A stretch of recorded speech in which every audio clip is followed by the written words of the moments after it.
પંચમહાલ જિલ્લાના સહેરા પોલીસે ચલાલી જંગલ વિસ્તારમાં નીલગાયના શિકાર માટે આવેલા શિકારીઓ સામે મોટી કાર્યવાહી હાથ ધરવામાં આવી છે।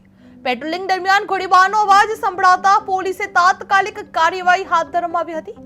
શંકાસ્પદ કારને રોકવાનો ઇશારો કર્યા છતાં આરોપીઓ ફરાર થવાનો પ્રયાસ કર્યો હતો, જેના પગલે પોલીસે આશરે 15 કિલોમીટર સુધી ફિલ્મી ઢબે પીછો કર્યો હતો। અંતે કાર પલટી ખાતા પોલીસે ગોધરાના 3 આરોપીઓને ઝડપી પાડ્યા છે, જે પોલીસે કાર, બંદૂક અને 7 જીવતા કારતૂસ સહિત કુલ રૂપિયા 4.15 લાખનો મુદ્દામાલ જપ્ત કરાયો છે। જે આરોપીઓ સામે કાયદેસરની કાર્યવાહી હાથ ધરાઈ છે। જે સહેરા પોલીસે શિકારીઓને ઝડપી પાડવામાં આવે છે, જે ચલાલી જંગલમાં નીલગાયના શિકારનો પ્રયાસ હાથ ધરવામાં આવ્યો હતો। જે 15 કિલોમીટર સુધી ફિલ્મી ચેઝ બાદ ધરપકડ કરાઈ છે। જે કાર, બંદૂક અને કારતૂસ જપ્ત કરવામાં આવે છે। જે ગોધરાના 3 આરોપીઓ પોલીસના હાથે રંગે હાથે ઝડપાયા છે। જે વન્યજીવ શિકારના મનસૂબા નિષ્ફળ જોવા મળી રહ્યા છે। જે ફિલ્મી ચીજ બાદ ધરપકડ કરાઈ છે। જે સહેરા પોલીસે શિકારીઓને ઝડપી પાડવામાં આવે છે। જે ચલાલી જંગલમાં નીલગાયના શિકારનો પ્રયાસ હાથ ધરવામાં આવ્યો હતો। જે 15 કિલોમીટર સુધી ફિલ્મી ચીજ બાદ ધરપકડ કરાઈ હતી। જે કાર, બંદૂક અને કારતૂસ જપ્ત કરાયા છે। જે ગોધરાના 3 આરોપી